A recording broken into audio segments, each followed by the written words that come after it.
चलिए ई वेस्ट पढ़ते हैं। ई वेस्ट का मतलब है इलेक्ट्रॉनिक वेस्ट। शहर आज पूरे विश्व भर में इंटरनेशनल लेबर ऑर्गेनाइजेशन ILO का ऐसा कहना है कि लगभग 50 मिलियन टन ई वेस्ट प्रोड्यूस हो रहा है।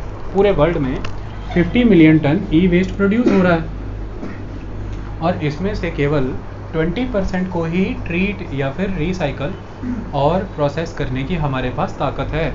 50 मिलियन टन का सिर्फ 20% यानी कि ओनली 10 मिलियन टन, तो रेस्ट 40 मिलियन टन तो पुत्री ऐसे ही बचता है कि नहीं। तो उस 40 मिलियन टन का क्या, ये पहली बात। अगर भारत की बात करें तो एक बॉडी है एसोचैम, ये एक इंडस्ट्रियल बॉडी है, इसके बारे में भी आपको आगे आने वाले दिनों में पढ़ाएंगे। एसोचैम की फिगर ये कहती है कि भारत में ऑलमोस्ट 20 लाख टन यानी कि 2 मिलियन टन 20 लाख टन जो प्रोड्यूस हो रहा है वो ई वेस्ट है और जिसमें से सिर्फ 4.38 लाख टन ही प्रोसेस हो पाता है। Somewhere around 16 lakh ton unprocessed untreated way में सीधा डंप साइट्स में जाता है। ये बड़ी बात। दूसरा इनका डाटा ये कहता है कि ये जो 20 लाख टन का हमारे देश में ई वेस्ट पैदा होता है, इसमें ऑलमोस्ट 70% कंप्यूटर ओरिएंटेड ई वेस्ट प्रोड्यूस हो रहा है। इसमें 20% के अराउंड टेलीफोनिक रिलेटेड ई वेस्ट प्रोड्यूस हो रहा है और फिर बाद में बायोमेडिकल और अदर वेस्ट भी इसमें ऐड होते हैं। मतलब कंप्यूटर रिलेटेड ई वेस्ट हमारे देश में मेजर चंक कंट्रीब्यूट करता है।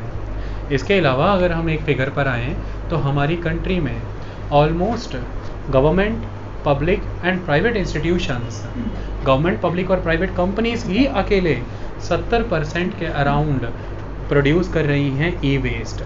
और इसके अलावा अगर हम बात करें हाउस होल्ड की, तो हाउस होल्ड यानी कि आपका, मेरा और इंडिविजुअल हाउस होल्ड्स केवल 15 से 16% ही प्रोड्यूस करते हैं ई वेस्ट।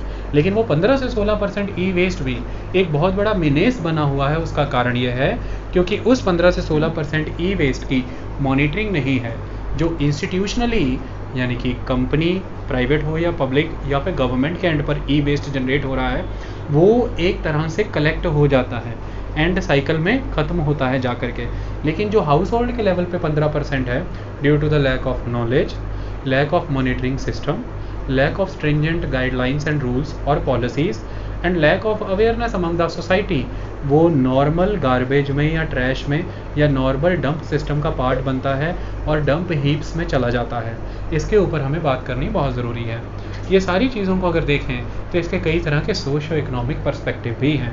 आज हमारे देश में 4.38 लाख टन के अराउंड जो ई वेस्ट प्रोसेस हो रहा है, इसमें से इसको प्रोसेस करने के लिए जो लेबर फोर्स लगती है उसमें लगभग 4.5 से 5 लाख बच्चे हैं, यानी कि 10 से 14 साल की उम्र के बच्चे टोटली नॉन साइंटिफिक एटमॉस्फेयर में, विदाउट एनी सिक्योरिटी गैजेट्स और any security tools, highly unsecure atmosphere में, हाईली अनसेफ मशीनरीज और प्रोसेसेस के साथ ये सारा का सारा ई वेस्ट या तो डी सोल्डरिंग कर रहे हैं या फिर प्रिंटेड सर्किट बोर्ड में से मेटल्स निकाल रहे हैं या फिर डी जैकेट यानी कि अनजैकेट कर रहे हैं, जैसे कि तार का पैकेट उतार करके उसमें से कॉपर निकाल रहे हैं। ये सारा प्रोसेस, इसमें सबसे अधिक कंट्रीब्यूशन महिला और बच्चों का है।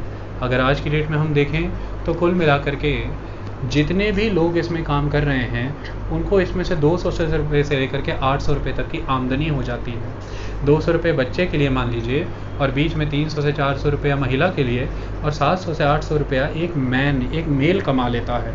ऐसे में ये एक अच्छी उपजीविका का, लाइवलीहुड का साधन है। 800 रुपया अगर आप एक दिन में कमा रहे हैं तो पूरे महीने में 24,000 रुपया कमाते हैं, जिसे कोई भी छोड़ना नहीं चाहेगा। इसलिए ये बहुत ही लुक्रेटिव ऑफर है फॉर द इनफॉर्मल सेक्टर। इसके तहत अब हमें डिस्कस करते हुए आगे बढ़ना है और बहुत सारे कंसेप्ट्स और फैक्ट्स मैं आपको आज डिस्कस कराऊंगा। हमारी कंट्री में अगर ई वेस्ट के रिलेटेड कोई और डाटा मैं आपको बताना चाहूँ तो वो डाटा ये है कि टोटल 154 लाइसेंस्ड ऑर्गेनाइजेशन है जिनको रिसाइकल करने की अनुमति है ई वेस्ट को। लेकिन ये जो 154 लाइसेंस्ड ऑर्गेनाइजेशन हैं, ये ऑर्गेनाइजेशंस के पास भी मेनली सिर्फ डिसमेंटलिंग और सेग्रीगेशन की कैपेसिटी है। यानी कि ये किसी भी मशीन या किसी भी चीज़ को, जैसे कि इनके सामने कोई कंप्यूटर पहुंच चुका है तो ये उसका पीवीसी केस या प्लास्टिक केस ओपन करके उसको सेग्रीगेट कर देते हैं।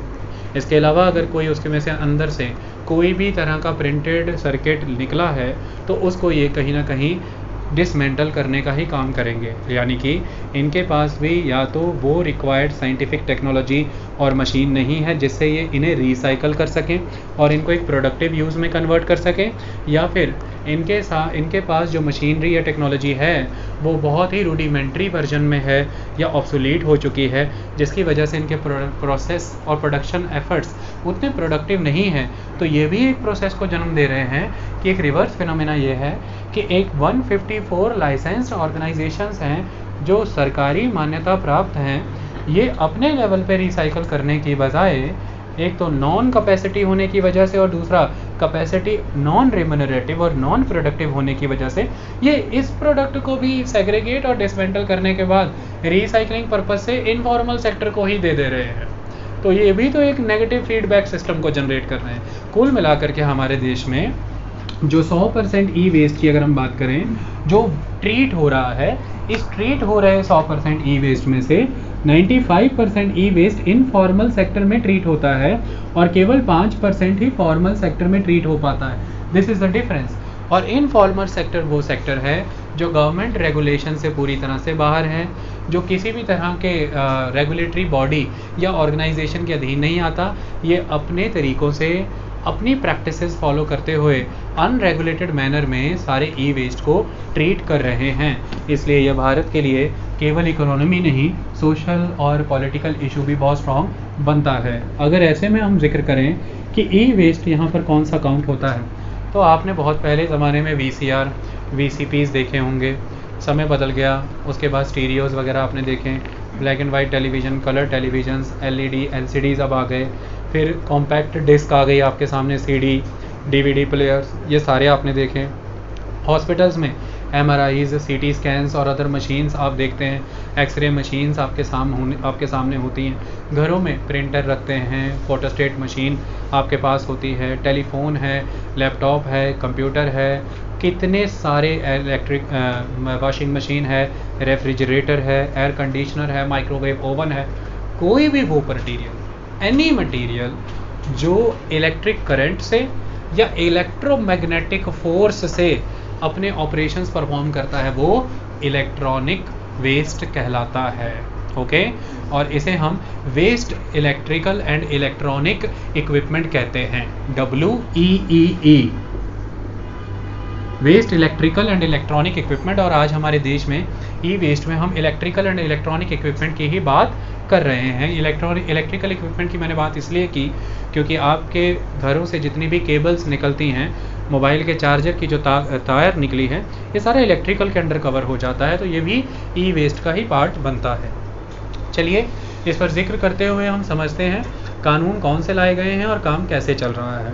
अगर हम कानूनों की और प्रोसेस की बात करें तो वो ये हैं, 2016 में government of India solid waste management rules लेकर के आई। साइमल्टेनियसली 5 और रूल्स भी आए, मैंने बताया। तो 2016 में ई वेस्ट आप समझ चुके हैं ना, इलेक्ट्रॉनिक एंड इलेक्ट्रिकल वेस्ट।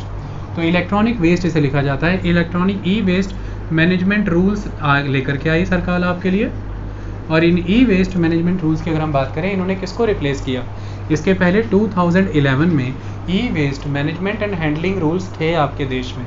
सरकार ने उन रूल्स को रिप्लेस किया, या कह सकते हैं कि उन रूल्स को बेटर रिस्पॉन्सिबल बनाया, रिजिड और स्ट्रिंजेंट बनाया और ज़्यादा रिजल्ट ओरिएंटेड बनाया है। तो उसमें कुछ संशोधन किए गए हैं। अगर आप ये कहें कि 2011 से पहले ई वेस्ट जैसी टर्मिनोलॉजी नहीं यूज़ होती थी, तो क्या यूज़ होता था? 2011 के पहले इसे हज़ार्डस वेस्ट मैनेजमेंट की कैटेगरी में डूल किया जाता था, यानी कि इसे हम HWM कहते थे, हज़ार्डस वेस्ट मैनेजमेंट, बिफोर 2011। और 2011 से ही ई वेस्ट वर्ड यूज़ होना शुरू हुआ। क्यों हम रूल्स बनाते हैं? 2016 में सॉलिड वेस्ट मैनेजमेंट रूल और ई वेस्ट मैनेजमेंट रूल्स ही क्यों आए? क्योंकि हमें एक्ट बनाने की आवश्यकता नहीं है, क्योंकि हमारे पास ऑलरेडी 1986 का एनवायरमेंटल प्रोटेक्शन एक्ट है।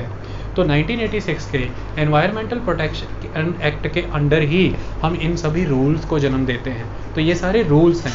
इसका भी एक क्रिटिसिज्म अवेलेबल है कि क्योंकि ई वेस्ट बहुत ही डिफरेंट डायमेंशन का वेस्ट है, तो ये किसी इन्वायरमेंटल प्रोटेक्शन एक्ट जो कि 1986 की कंडीशंस के अकॉर्डिंग बनाया गया और जिसमें 2006 में एक अमेंडमेंट की गई, उसके तहत नहीं कवर होना चाहिए।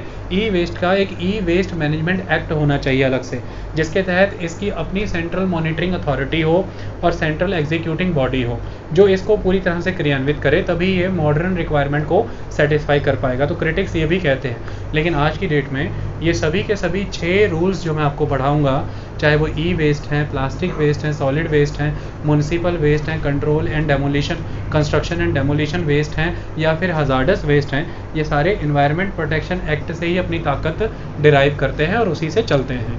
इन रूल्स की अगर हम बात करें तो रूल्स के माध्यम से ही मैं सारी थ्योरी आपको जस्टिफाई करूंगा, आपको समझ आ जाएगी।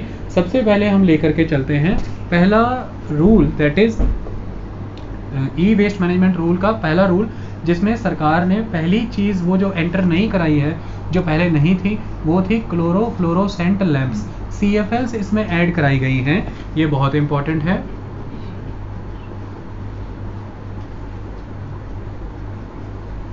देखिए CFL ऐड कराने का, क्लोरोफ्लोरोसेंट और इसके रिलेटेड बाकी की लैंप, इसको शेड्यूल 1 जिसके अंदर की 21 आइटम्स आती हैं, वो 21 आइटम्स जिनके ऊपर जो भी मटेरियल आप यूटिलाइज कर रहे हैं उसकी प्रॉपर लिमिट्स मेंशन्ड हैं, और शेड्यूल 1 के जो आर्टिकल 21 आर्टिकल्स आते हैं जिनका ई वेस्ट किसी भी तरह से प्रॉपरली डिस्पोज अगर आप नहीं करते तो ओपन डिस्पोजिशंस पूरी तरह से बैन है, और कुछ ऐसे मेटल्स या मटेरियल्स जो आप यूज़ कर रहे हैं जिनकी लिमिट्स बहुत स्ट्रांगली मेंशन्ड है, और कुछ तो टोटली बैन है जो आप यूज़ नहीं कर सकते हैं।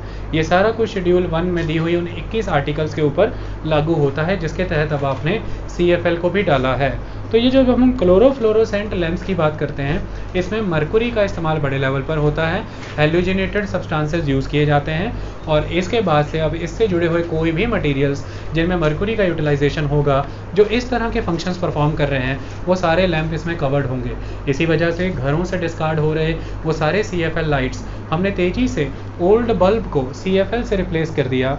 वो बल्ब जो टंगस्टन वायर पे चला करता था, हमने उसको CFL सिस्टम से रिप्लेस किया, और वो CFL वेस्ट आज इतने बड़े पैमाने पर खड़ा है, भव्य दृश्य बना करके, जिसे हम नॉर्मली अपने घरों के नॉर्मल डस्टबिन में डिस्पोज कर देते हैं, या फिर कई बार दिमाग में दीवानगी इतनी होती है कि छत पे जाके गेंद की तरह, बॉल की तरह जोर से खींच करके मारते हैं, किसी ग्राउंड या किसी खेत में जाकर के गिरता है, या फिर कुछ भी कर देते हैं। आप तो बेहतर जानते हो आप इसका क्या करते हो। आपने कितने CFL जा करके साइंटिफिकली डिस्चार्ज किए, और हमारे यहाँ से भी निकलते रहे हैं, सीधा सीधा वहीं बाल्टी में जाता है, और उसमें है बहुत से हजार्डस मटेरियल, जिसमें से मुझे कहने की ज़रूरत नहीं है मरकुरी, और मरकुरी कितना नुकसान पहुंचा रहा है ये आपको पता है। तो ये एक बात, ये एक रूल लेकर के आए। नेक्स्ट रूल जो बहुत इंपॉर्टेंट है डिस्कस करना, ये है एक्सटेंडेड प्रोडक्शन रिस्पॉन्सिबिलिटी और एक्सटेंडेड प्रोड्यूसर रिस्पॉन्सिबिलिटी। देखिए, जब हम एक्सटेंडेड प्रोड्यूसर रिस्पॉन्सिबिलिटी की बात करते हैं तो हमारे देश में ये सिस्टम 2011 के रूल में एग्जिस्ट किया करता था, लेकिन उस सिस्टम में कहीं ना कहीं टारगेट्स नहीं अवेलेबल थे कि किस टारगेट के साथ एक्सटेंडेड प्रोड्यूसर रिस्पॉन्सिबिलिटी को निभाना है।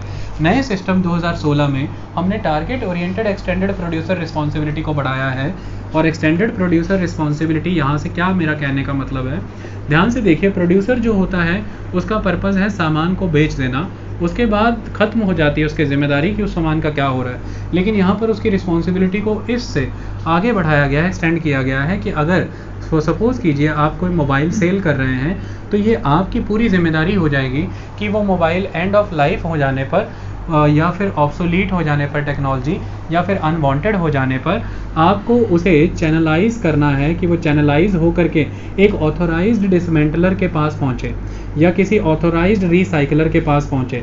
मतलब this is the responsibility of the producer of the mobiles कि वो ये तय करे कि जितना मटेरियल उसने एक साल में मार्केट शेयर में पहुंचाया है उतना का उतना material after some point, after some time, end of life होने पे या अनवांटेड होने पे या टेक्नोलॉजी ऑब्सोलीट होने पे चैनलाइज होकर के डिसमेंटलर्स या रिसाइकलर्स के पास पहुंच रहा है। दो डिसमेंटलर्स और रिसाइकलर्स गवर्नमेंट और ऑथोराइज्ड हैं, सरकारी मान्यता प्राप्त हैं।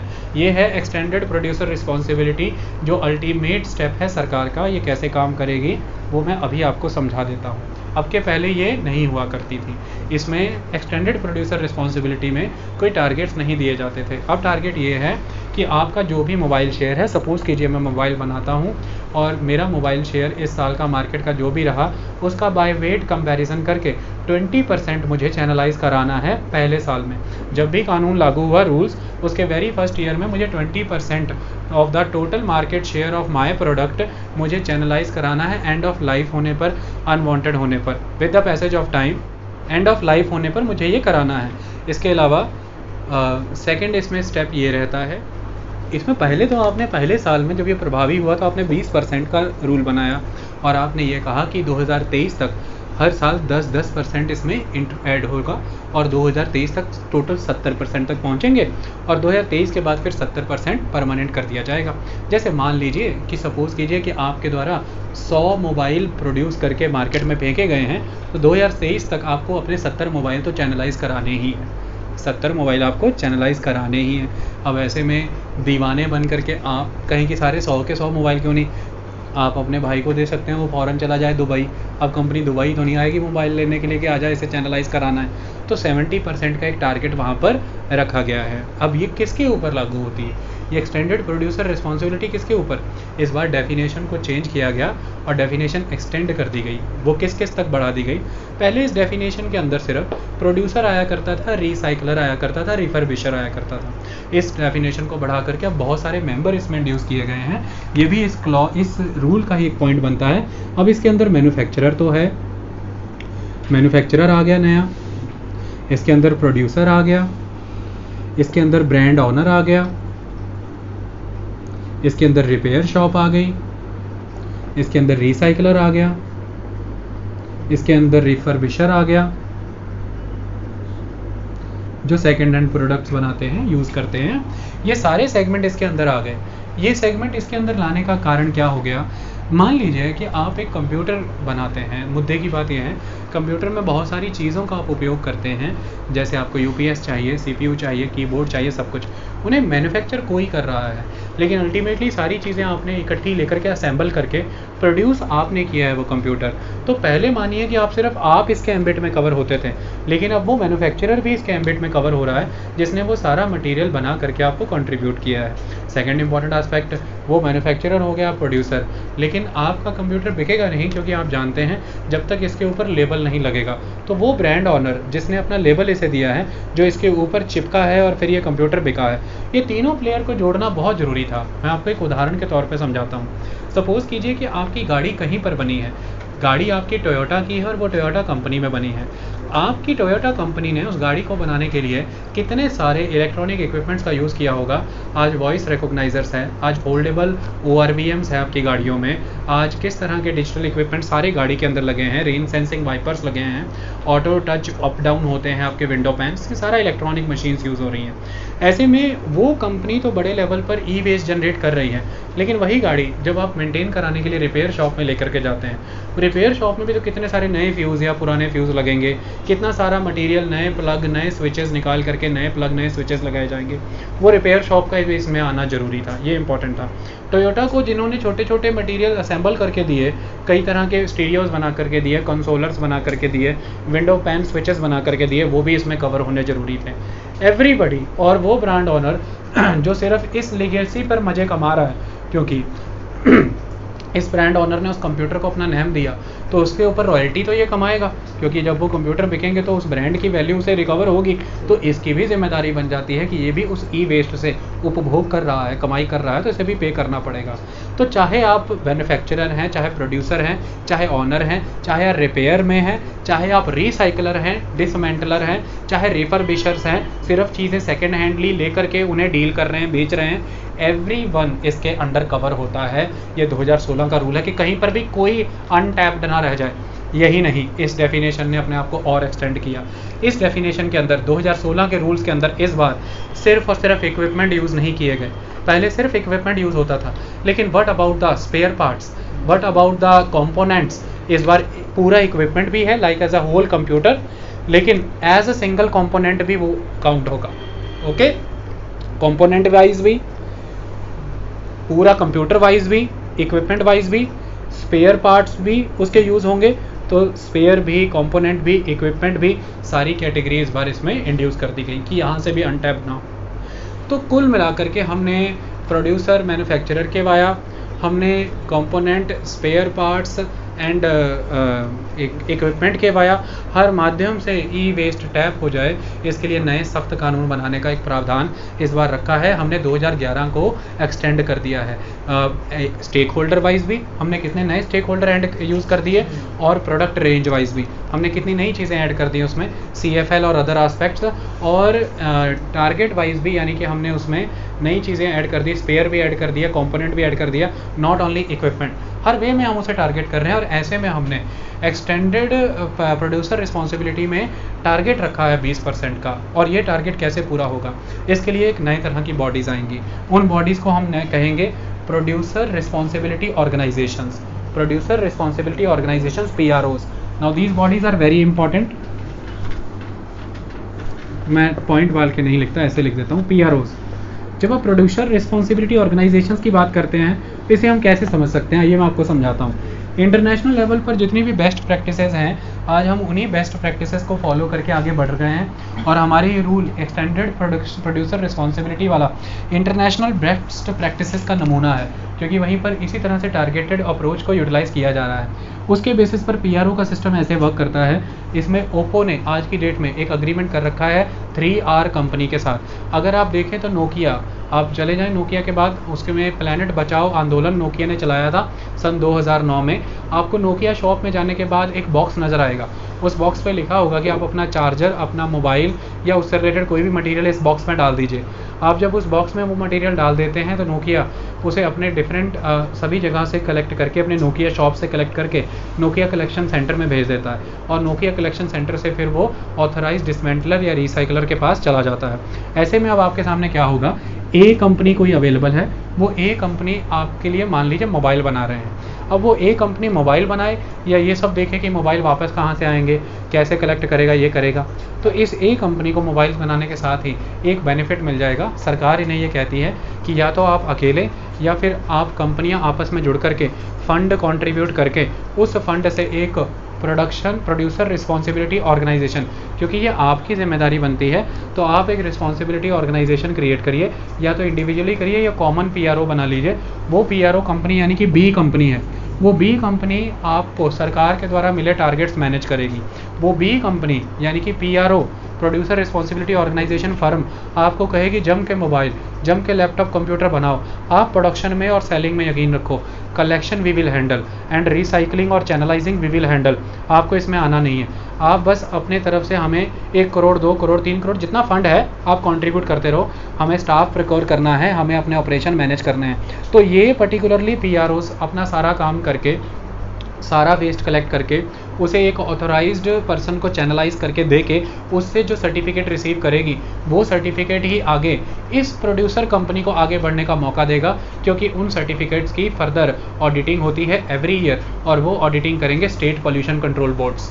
तो स्टेट पोल्यूशन कंट्रोल बोर्ड्स इसका मेन एस्पेक्ट है, जो प्रोड्यूसर रिस्पॉन्सिबिलिटी ऑर्गेनाइजेशन फर्म्स के द्वारा जितना भी वेस्ट कलेक्ट करके चैनलाइज किया जाएगा उसे मॉनिटर करने का काम करेंगे। और अगर आप कहें कि आज की डेट में आप एक मोबाइल कंपनी लगाना चाहते हैं, आप एक लैपटॉप कंप्यूटर कंपनी नहीं लग सकती है जब तक आपको सेंट्रल पोल्यूशन कंट्रोल बोर्ड से EPR नहीं मिला। आपको extended producer responsibility authorisation letter लेना पड़ेगा कंपनी शुरू करने से पहले, और वो ऑथराइजेशन लेटर तभी मिलेगा अगर आप सारा एजेंडा, रोड मैप और प्लान उनके सामने रखेंगे कि इस तरह से हम अपना वेस्ट कलेक्ट कराने वाले हैं और उसे इस तरह से चैनलाइज करने वाले हैं। Only then CPCB will approve your firm and only then you can venture into the market और यू कैन प्रोड्यूस। आई बात समझ में? तो central pollution control board related with the EPR, okay, and PROs producer responsibility organisations connected with the state pollution control board. इस तरह से सारा काम चलेगा। तो कंपनी बी यानी कि प्रोड्यूसर रिस्पॉन्सिबिलिटी ऑर्गेनाइजेशन सारा का सारा वेस्ट कलेक्ट करा करके जिन भी रिसाइकलर को डिसमेंटलर को देना है वो चैनलाइज कर देगी। उसके बदले में जो सर्टिफिकेट है वो कंपनी ए को मिल जाएगा जो एक्चुअल प्रोड्यूसर हैं, और वो सर्टिफिकेट के दम पर अपने प्रोडक्शन को चलाते ही रहेंगे हमेशा। इस तरह से इनके ऑपरेशंस मैनेज होते रहेंगे। लेकिन ये कभी नहीं हो सकता, कब तक? जब तक आप 3 से 4 चीज़ें नहीं करते। वो क्या है? सबसे पहला एस्पेक्ट ये है, how will you inform the customer. आप कस्टमर को कैसे बताएंगे कि उसे किस तरह से अपना सारा ई वेस्ट डिस्पोज ऑफ करना है। उसके लिए सबसे इम्पॉर्टेंट है जो गाइडलाइंस इशू की गई हैं वो ये है कि जब भी आप अपना, एक मैं मोबाइल का एग्जांपल लेता हूँ, जब भी आप मोबाइल बेचें तो उसमें एक गाइडेंस पैम्फलेट यानी कि गाइड मैनुअल होना चाहिए कि इसका एंड ऑफ लाइफ साइकिल हो जाने पर आप इसे कैसे ख़त्म कर सकते हैं।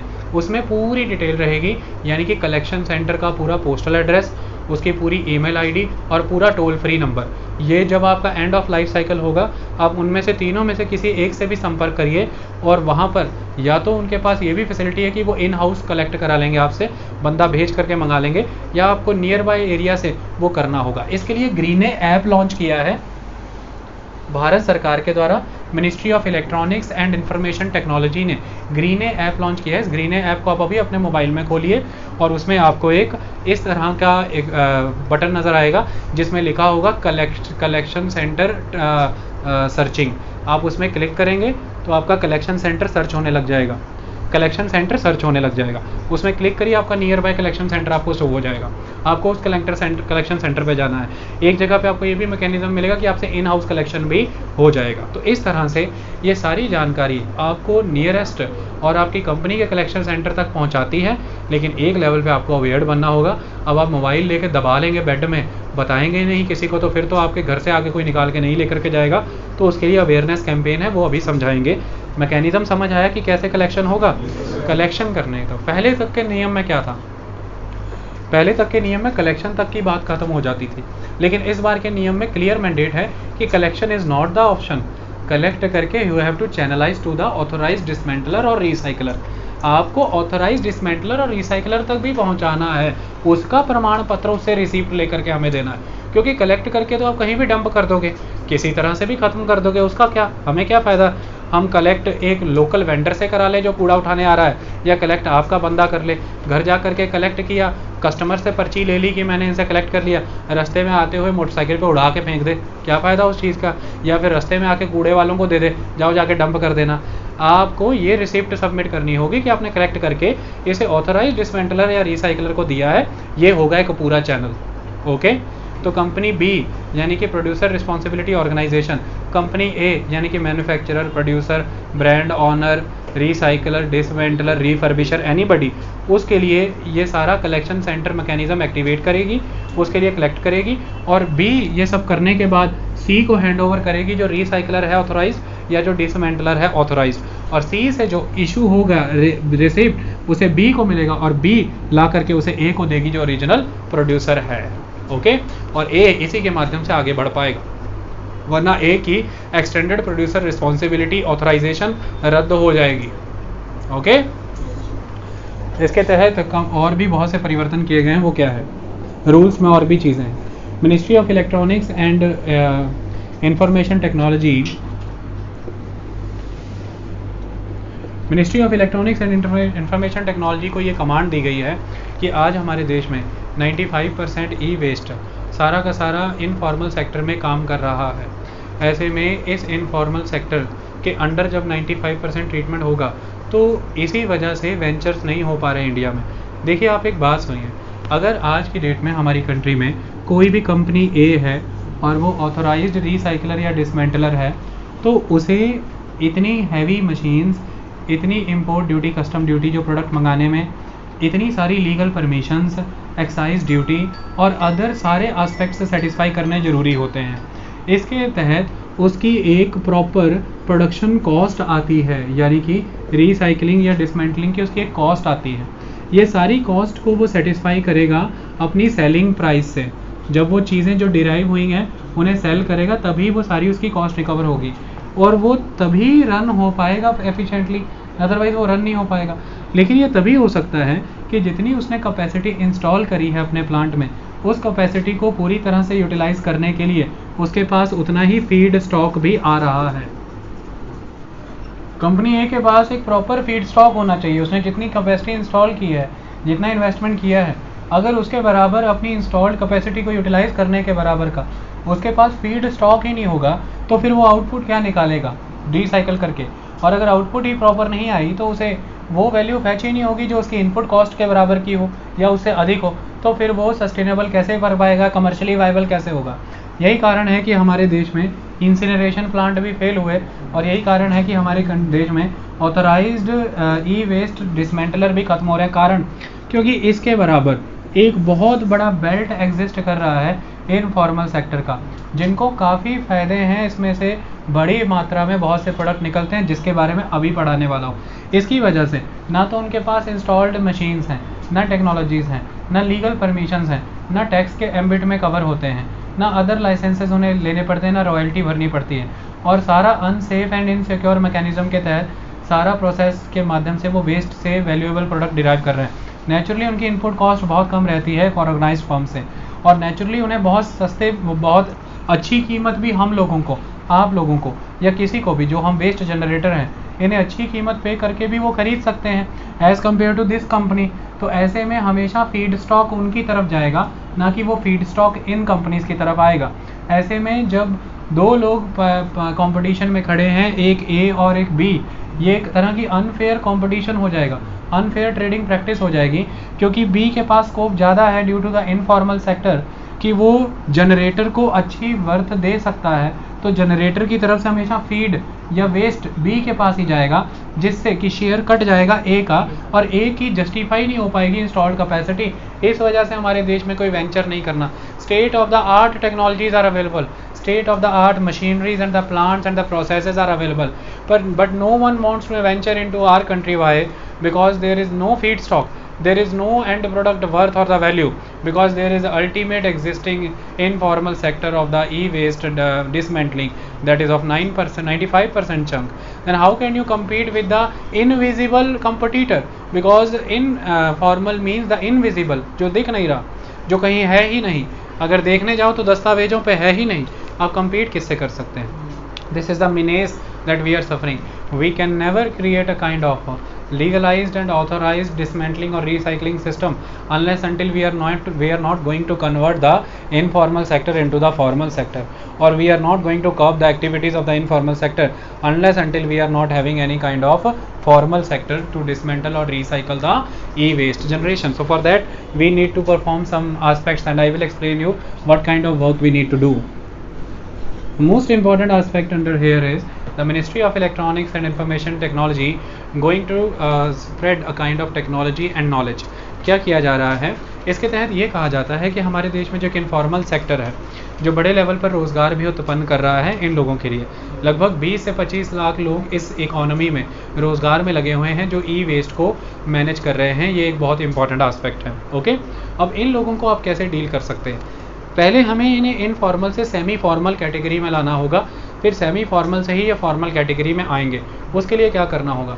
Ministry of electronics and information technology ने अपने लेवल पर टेक्नोलॉजी बनाई है। टेक्नोलॉजी दो स्केल पे बनाई गई है। एक बहुत ही ह्यूमंगस स्केल पे काम करने वाली टेक्नोलॉजी जो कि इको पार्क्स में काम आएंगी, इको पार्क आप बना सकेंगे, और एक लो लेवल टेक्नोलॉजी जो कि individual house hold based informal कबाड़ी वाला, रद्दी वाला या रिसाइकलर यूज़ कर सकता है। दोनों ही टेक्नोलॉजी बहुत बेस्ट क्वालिटी की हैं, दोनों ही सस्ती हैं, फीजिबल हैं और ऑलरेडी एग्जिस्टिंग सरकमस्टांसेस में यूज़ की जा सकती हैं। इससे होगा ये कि जो मान लीजिए कोई पर डिसमेंटलर्स एग्जिस्ट कर रहे हैं ए बी सी डी, और यहाँ से इनके पास ज़िंदगी में कभी भी इतना पैसा या इतनी अवेयरनेस और इतने रिसोर्सेज नहीं होने थे कि ये सेफ़ टेक्नोलॉजीज़ ये में इन्वेस्टमेंट करें या सेफ़ मशीन में, ये इन्हें एक्सटर्नली ही प्रोवाइड करी जानी पड़नी थी। तो इन्हें एक्सटर्नली प्रोवाइड करने का काम ये ministry of electronics and information technology ने किया। जब इनको वो मशीन्स प्रोवाइड की तो नेचुरली इनके प्रोसेसेस सेफ़ होने लगे, सिक्योर होने लगे। अब जब इन्होंने वो मशीन्स और वो टेक्नोलॉजी एक्सेप्ट की है तो किसी लेवल पर ये गाइडलाइंस को भी फॉलो करेंगे। जब ये गाइडलाइंस को फॉलो करेंगे, ऐसे में इन्हें सिक्योरिटी गैजेट्स और सिक्योरिटी टूल्स या सिक्योरिटी, अदर मटेरियल्स भी प्रोवाइड किए जाएंगे, इनके प्रोसेसेस भी रिवैम्प हो जाएंगे। इसके माध्यम से ये इनफॉर्मल टोटली चल रहे थे, ये सेमी फॉर्मल में आएंगे। अब जब ये सेमी फॉर्मल में आ जाएंगे तो एक बेनिफिट क्या होगा कि आपके पास एक प्लांट Z लगा है, ये कम्प्लीटली फॉर्मल प्लांट है। ये फॉर्मल प्लांट अब तक इस इनफॉर्मल सेक्टर का बेनिफिट नहीं ले पा रहा था, लेकिन जब इसने अब देख लिया है कि ये सरकारी नीतियों के तहत गाइडलाइंस को सिक्योर मैकेनिज्म के माध्यम से with the technology and with superior procedures अपने वेस्ट को रिसाइकल कर रहे हैं, तो वो इनको अपने इस एम्बिट में भी ले सकता है, इन्हें एक लेवल पर प्रोवाइडर बना सकता है। यानी कि ये जो बड़ा डिसमेंटलर या रिसाइकलर है, ये अपने कुछ एक्शंस और प्रोसेसेस प्रिलिमिनरी स्टेजेस के इनके वाया भी करवा सकता है, और इनके वाया किए गए उन प्रोसेसेस के बाद फाइनल एंड सेकेंडरी और टर्शरी लेवल के प्रोसेसेस अपनी फॉर्म में कर सकता है, जिसकी वजह से बड़े लेवल पर हमारा सारा इनफॉर्मल सेक्टर सबस्यूम हो जाएगा फॉर्मल इकोनॉमी में। और फॉर्मल सेक्टर में हमें ये लोग कभी बेरोज़गार नहीं करने पड़ेंगे, हम इन लोगों की हेल्थ को सेव कर पाएंगे, हम इन लोगों का एक लेवल अपग्रेड कर पाएंगे, क्योंकि जब ये फॉर्मल सेक्टर में आएंगे इन्हें सरकारी लोन मिल पाएंगे, इन्हें सरकारी सब्सिडी जो कि कस्टम ड्यूटी पे इंपोर्ट ड्यूटी के एग्जम्पशंस मिलती हैं वो मिल पाएंगी, इन्हें एक्साइज ड्यूटी से जो एग्जम्पशंस मिल सकती हैं वो मिल पाएंगी। ये टैक्स एम्बिट में आएंगे, सरकार की बनी हुई नीतियों का लाभ इन्हें भी मिलने लगेगा, क्योंकि ये फिर फॉर्मल सेक्टर का हिस्सा बन जाएंगे। इस तरह से टैक्स एम्बिट का भी बढ़ेगा, ये लोग फॉर्मलाइज्ड इकोनॉमी का हिस्सा बनेंगे, इन्हें सारी पेंशन योजना और अदर चीज़ों का लाभ मिलना शुरू हो जाएगा, इनको जितने भी क्रेडिट्स मिलते हैं बैंक्स के वाया से सब्सिडाइज्ड, उनका चैनलाइज्ड क्रेडिट मिलना शुरू हो जाएगा। सरकार के द्वारा जो भी टेक्नोलॉजी और मशीन अपग्रेडेशन सस्ती दरों पे कराई जाती है वो मिलना शुरू हो जाएगा। जो भी वर्ल्ड बैंक के द्वारा या जो भी इंटरनेशनल इंस्टीट्यूशंस के द्वारा state of the art technology demonstration और प्रोजेक्ट लगते हैं, ये उनका फ़ायदा उठा पाएंगे। कुल मिलाकर के इनका स्टेप बाय स्टेप अपग्रेडेशन होगा। उसके लिए ministry of electronics and information technology को इनिशियल लेवल प्रोसेस स्टार्ट करने होंगे, जो कि ministry of electronics and information technology कर रही है, और वह यही है। कुल मिलाकर के हम आज की डेट में रातों रात ऑर्गेनाइज्ड और फॉर्मल सेक्टर के लिए इनफॉर्मल सेक्टर को ख़त्म नहीं कर सकते, ये हमारी मजबूरी है। इनफॉर्मल सेक्टर बड़े लेवल पर एम्प्लॉयमेंट प्रोवाइड करता है, इनफॉर्मल सेक्टर प्रोडक्शन प्रोसेसेस का एक बहुत बड़ा हिस्सा है, और इनफॉर्मल सेक्टर के वाया ही हमारे एक्सपोर्ट्स मैनेज हैं। इन सारी चीज़ों को देखते हुए हमें इनफॉर्मल सेक्टर को धीरे धीरे रेगुलराइज और फॉर्मल सेक्टर की तरफ लेकर के आना है, ना कि उसे रातों रात ध्वंस कर देना है, वरना बहुत बड़ा तबका बेरोज़गार हो जाएगा और बहुत सारी एक्टिविटी भी एग्जीक्यूट नहीं हो पाएंगी। और ऐसे में अगर कुछ बड़े प्लेयरों की मोनोपोली हो गई ई वेस्ट में, तो हमें फिर सफ़र करना पड़ेगा उनके हाथों, क्योंकि ई वेस्ट फिर वो वर्थ नहीं प्रोवाइड कर पाएगा जो वर्थ हमें मिल सकती है अगर वो डिसेंट्रलाइज्ड वे में और नॉन मोनोपोलिस्टिक वे में ट्रीट हो, क्योंकि हमें डिसेंट्रलाइज्ड वर्जन ऑफ ट्रीटमेंट ही चाहिए। हमें लाभ देश का कराना है, किसी एक वर्ग का नहीं है। इसके अलावा सरकार ने ये रूल्स में ये लिखा गया है कि जो स्टेट गवर्नमेंट्स हैं via the state pollution control boards and urban local bodies, ये उनकी जिम्मेदारी होगी कि वो जितने भी इनफॉर्मल सेक्टर में लोग बड़े हैं लगे हुए हैं उनकी सेफ्टी के मेजर्स को प्रमोट करें, उनकी सिक्योरिटी को प्रमोट करें, और धीरे धीरे उन्हें फॉर्मल सेक्टर में लाने का, माने सेफ्टी, सिक्योरिटी एंड स्किल, ये 3 चीज़ें हमेशा याद रखना। सेफ्टी, सिक्योरिटी एंड स्किल्स, ये 3 चीज़ें करने का काम स्टेट गवर्नमेंट का होगा। वैसे कुल मिलाकर के देखा जाए तो सॉलिड वेस्ट मैनेजमेंट कोई भी कैटेगरी का, it is the responsibility of the state government, क्योंकि ये स्टेट सब्जेक्ट का हिस्सा है। और अर्बन लोकल बॉडीज़ के अंदर जो 18 आर्टिकल्स आते हैं उनमें से ही एक आर्टिकल के तौर पे ये भी डील होता है। तो कुल मिलाकर के अगर आप सेफ्टी, सिक्योरिटी और स्किल्स के माध्यम से देखें, ये इनफॉर्मल सेक्टर आज के दिन तक फॉर्मल सेक्टर के साथ कदम से कदम मिला के इसलिए भी नहीं चल पाता क्योंकि इनके पास स्किल्स नहीं है। अगर इनमें हम स्किल्स डेवलप कर देंगे, ये बड़ी ईजिली फॉर्मल सेक्टर के साथ असिमिलेट हो जाएगा, सबस्यूम कर लिया जाएगा। अदरवाइज़ इन दोनों में गठबंधन करा पाना नामुमकिन है, ये हमेशा अलग थलग ही पड़ा रहेगा। और जब तक ये उसमें नहीं मिल जाता उसका भी बनना नामुमकिन है। मैंने अभी बताया, अगर इतना लूज अनऑर्गेनाइज्ड एक तरह का ब्लैक इकोनॉमी की तरह इनफॉर्मल सेक्टर अलग से पड़ा रहेगा, ऐसे में आप फॉर्मल सेक्टर रूल नहीं चलवा सकते। ये तो बिल्कुल ऐसी ही बात है कि आपने एक बाज़ार में जाकर के LCD खरीदी, सारा बिल बुल भर के 40,000 में, बगल की दुकान में वो 15,000 में बिक रही थी, तो आप 15,000 वाली खरीद लेंगे, 40,000 वाली नहीं खरीदेंगे। इस तरह से नुकसान झेलना पड़ रहा है। इसको सुधारा जा सकता है इस तरह की प्रैक्टिस का यूटिलाइजेशन करके। अब हम आते हैं उन इश्यूज़ के ऊपर जिसके ऊपर 2016 के रूल्स बात करते हैं, और वो है health, environment and social issues. देखिए, आज अगर आपसे कोई बात करे कि पूरे इंडिया में कौन से ऐसे 2 एरियाज़ हैं जहाँ पर ई वेस्ट का हब है, आपको सिर्फ कुछ नहीं करना, आपको उत्तर प्रदेश जाना है रामगंगा नदी के किनारे मुरादाबाद, और आपको दिल्ली जाना है कृष्णा विहार सीलमपुर। आप दिल्ली कृष्णा विहार का घूम आइए और आप उत्तर प्रदेश में मुरादाबाद चले जाइए। ये ई वेस्ट का मुद्दा इतना हाईलाइट क्यों हो गया? थोड़े ही समय पहले नेशनल ग्रीन ट्राइब्यूनल ने रामगंगा नदी के किनारे 2.5 किलोमीटर के स्ट्रेच पे जो ब्लैक डस्ट पड़ी हुई थी उसको रिमूव ना कर पाने की कमी की वजह से डिस्ट्रिक्ट मजिस्ट्रेट और स्टेट पोल्यूशन कंट्रोल बोर्ड के ऊपर जुर्माना लगाया। डिस्ट्रिक्ट मजिस्ट्रेट और स्टेट पोल्यूशन कंट्रोल बोर्ड ने रातों रात ही वहाँ पर जितने भी इलीगल डिसमेंटलर्स या इनफॉर्मल सेक्टर के रिसाइकलर हैं उनकी दुकानों पर ताला लगा दी या उनकी वर्कशॉप बंद कर दी, और रातों रात 2 लाख लोग बेरोजगार हो गए। उन लोगों का पत्रकारों से ये कहना था कि स्टेट पोल्यूशन कंट्रोल बोर्ड और डिस्ट्रिक्ट मजिस्ट्रेट ने ये नियम तो बड़े अच्छे से पालन कर लिया, लेकिन वो नियम नहीं पालन किए गए जिसमें हमें रिहेबिलिटेट करने की बात की गई थी।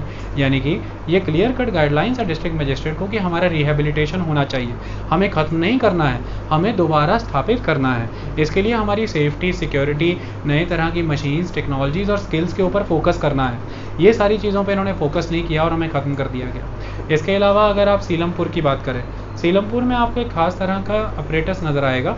आप जाएंगे, बड़ी बड़ी दीवारें होंगी, बड़े बड़े गेट और उन पर ताले लगे होंगे। आपको लगेगा कि ये सारे बंद पड़े हैं, लेकिन उनके अंदर खुले आंगन होते हैं। उन आंगन के अंदर औरतें बैठी होंगी और वो औरतों के सामने तारों का ढेर लगा होगा, केबल्स का।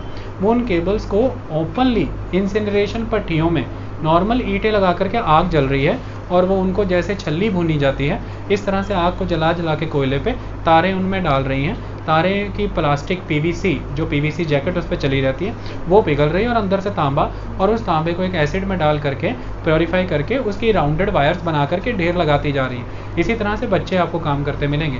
लेकिन ये जो पीवीसी जैकेट्स चढ़ी हुई हैं इन तारों के ऊपर, ये अल्टीमेट थ्रेट हैं एयर पॉल्यूशन के माध्यम से उन लोगों के लिए जो आसपास की लोकेलिटी में रहते हैं।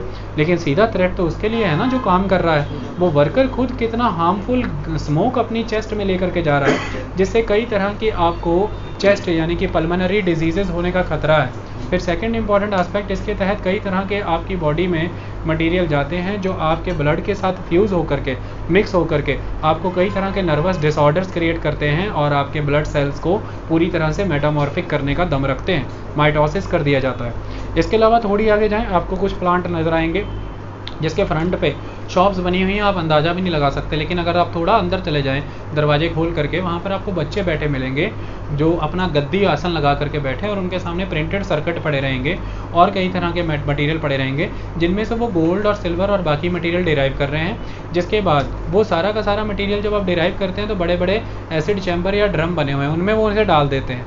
उनमें डालने के बाद जो अपनी मर्जी का मटेरियल है वो निकल गया, लेकिन उस प्रिंटेड सर्किट के ऊपर, प्लेट के ऊपर कितना ही कुछ